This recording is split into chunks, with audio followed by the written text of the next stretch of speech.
Are the current problems besetting the racing industry in New South Wales about to get totally lost in personal sniping, uncongealed groups pushing their own individual barrows, and end up achieving diddly squat?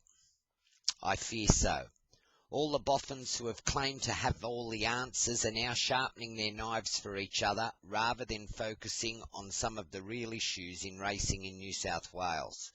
These issues include an incompetent New South Wales state government, race clubs in New South Wales and Victoria playing media moguls while losing money hand over fist, the problems facing the industry in New South Wales with the Racefields legislation fight, the merger of the two principal clubs in Sydney and the contentious issue of the sale of Canterbury Racecourse, and rural and regional racing, and something has to be done about the prize money levels there. First, we've now got a group billed in the recent newspaper article as 400 of the heaviest hitters in racing holding a forum at the Inglis Sales Complex at the end of this month. The forum is going to be chaired by radio shock jock, racehorse owner and very rare racegoer Alan Jones. This in itself is going to ensure that the forum is somewhat divisive, and Ken Callender used his Daily Telegraph column this morning to call the meeting a breeding block, and then went on to declare that he would not be attending and that he would be at Warwick Farm Races that afternoon with the real participants in the racing industry. This is a somewhat presumptuous statement. Of course, Jones and Callender have already had a very public stoush over the appointment of a chairperson of Racing New South Wales, and Jones will no doubt use his radio program to attack Callender again over his latest remarks. This is not going to be constructive in any way to solving the problems in racing. While Callender may have a point that the meeting will be a breeding block, whether he likes to think so or not, they are still participants in the industry.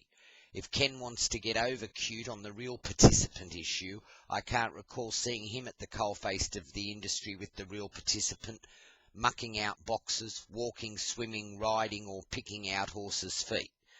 Racing is an industry where there is participation at many levels, and it is somewhat futile to be deriding the participation of one group over another as real participation. Now it appears we're going to have a heap of chest-beating seminars where everyone airs their views, the demarcation lines become wider, and the vitriol becomes more widespread. And all of this simply plays into the hands of both state and federal governments, who then see the industry as disparate, fragmented, and therefore no real electoral threat to them in an organised manner. So they will just carry on treating the industry the way they always have, as a cash cow with limited amount of assistance needed to be provided. There are so many issues that need to be resolved in racing, and they will not be resolved with people being dogmatic on sole issues or shoring up their corner of the industry. There are several forms of real participation in this industry, and all of them are part of the broad church that is racing. And most of those issues are not rocket science. They are common sense and only need to be put in an inclusive, rational and non-vitriolic manner to see some real progress made towards unifying the industry. And a unified racing industry would soon get the attention of every government in the land. It is a substantial voting bloc, and suddenly racing could well become the political flavour of the month. Innovative groups and real participants, without individual barrows to push, should know that. It's time the industry grew up, embraced change, united, and looked at what is best for the industry across the board, from the punter to the owner, from the trainer to the strapper, from the jockey to the auxiliary employees who are part of the racing food chain, from the blacksmith to the float driver, from the racing media to the racing administrator, to the track work rider to the veterinary scientist. For mine, they are all real participants in the industry. Racing is fast losing ground in competition for the punting dollar. Victorian turnover is up simply because of poker machine turnover being up. Racing has survived the so-called media TV wars and EI in recent times. And if it actually harnesses the experience and resilience it gained from those bitter experiences, it can actually turn that into a mighty powerful positive. that will see the industry regain ground, prosper, and ensure all of its participants, whether they be innovative or real, all have jobs and an industry to participate in. Racing is very much part of the economic and social fabric of Australia, and as such has to be treated that way.